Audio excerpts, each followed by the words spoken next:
हिंदू धर्म में शनिवार के दिन आने वाली प्रदोष को शनि प्रदोष कहा जाता है, तो इस व्रत का महत्व और अधिक बढ़ जाता है, क्योंकि शनिवार के दिन पड़ने के कारण यह व्रत शनिदेव को तो समर्पित है ही। ऐसी मान्यता है कि प्रदोष काल में अगर आप शनिदेव की पूजा करते हैं तो शनि दोष से मुक्ति मिलती है और जीवन में सुख समृद्धि आती है। जीवन में किसी भी प्रकार की कोई कष्ट व समस्या नहीं रहती। प्रदोष काल में शनिदेव की पूजा हम सूर्यास्त के बाद करते हैं और शनि प्रदोष के दिन कई कथाएं प्रचलित है जो हम अक्सर सुना करते हैं। तो आज हम आपके साथ शेयर करने वाले हैं शनि प्रदोष व्रत की कहानी। बस आपसे एक छोटा सा अनुरोध है कि ये कहानी आपको पसंद आए तो प्लीज चैनल को लाइक व सब्सक्राइब अवश्य कीजिएगा।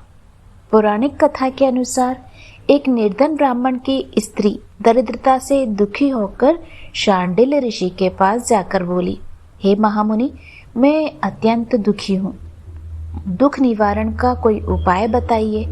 मेरे दोनों पुत्र आपकी शरण में हैं। मेरे ज्येष्ठ पुत्र का नाम धर्म है जो कि राजपुत्र है और लघु पुत्र का नाम शुचि व्रत है। अतः हम दरिद्री हैं, आप ही हमारा उद्धार कर सकते हैं। इतनी बात सुन ऋषि ने शिव प्रदोष व्रत करने के लिए कहा और तीनों प्राणी प्रदोष व्रत करने के लिए तत्पर हुए।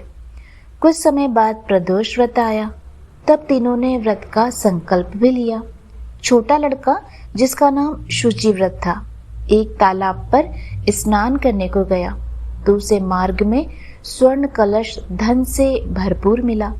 उसको लेकर वह घर आ गया और प्रसन्न हो माता से कहा, माँ, ये धन मार्ग से प्राप्त हुआ है। माता ने धन देखकर शिव महिमा का वर्णन किया।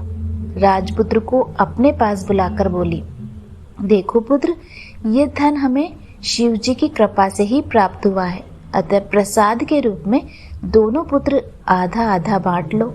माता का वचन सुन राजपुत्र ने शिव पार्वती का ध्यान किया और बोला, पूज्य, यह धन आपके पुत्र का ही है, मैं इसका अधिकारी नहीं हूँ। मुझे शंकर भगवान और माता पार्वती जब देंगे तब लूंगा। इतना कहकर वह राजपुत्र शंकर जी की पूजा में लग गया। एक दिन दोनों भाइयों का प्रदेश भ्रमण का विचार हुआ। वहां उन्होंने अनेक गंधर्व कन्याओं को क्रीड़ा करते हुए देखा। उन्हें देखकर शुचि व्रत ने कहा, भैया, अब हमें इससे आगे नहीं जाना चाहिए। इतना कहकर शुचि व्रत उसी स्थान पर बैठ गया, परंतु राजपुत्र अकेला ही स्त्रियों के बीच में जा पहुंचा। वहां एक स्त्री अति सुंदर राजकुमार को देखकर मोहित हो गई और राजपुत्र के पास पहुंचकर कहने लगी, हे सखियों, इस वन के समीप ही जो दूसरा वन है, तो वहां जाकर देखो, भांति भांति के पुष्प खिले हुए हैं।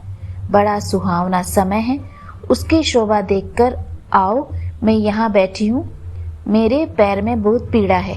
ये सुन सब सखियां दूसरे वन में चली गई। वह अकेली सुंदर राजकुमार को देखती रही। इधर राजकुमार भी उसको एक टक दृष्टि से निहारने लगा।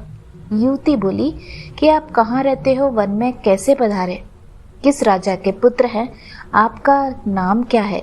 राजकुमार बोला, मैं विदर्भ नरेश का पुत्र हूँ, आप अपना परिचय दें। युवती बोली, मैं विद्रविक नामक गंधर्व की पुत्री हूँ और मेरा नाम अंशुमती है। मैंने आपकी मन स्थिति को जान लिया, आप मुझ पर मोहित हैं। विधाता ने हमारा तुम्हारा संयोग मिलाया है। युवती ने मोतियों का हार राजकुमार के गले में डाल दिया।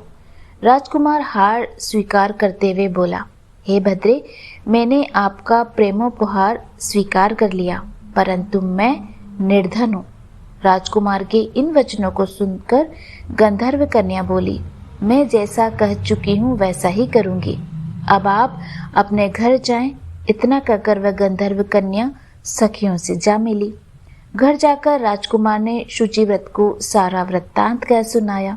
जब तीसरा दिन आया, वह राजपुत्र शुचि व्रत को लेकर उसी वन में जा पहुंचा। वहीं गंधर्व राज अपनी कन्या को लेकर आ पहुंचा। इन दोनों राजकुमारों को देख आसन दे कहा, मैं कैलाश पर गया था और माँ शंकर जी ने मुझसे कहा है कि धर्मगुप्त नाम का राजपुत्र है जो इस समय राज्य विहीन निर्धन है। वह मेरा परम भक्त है। हे गंधर्वराज, तुम उसकी सहायता करो।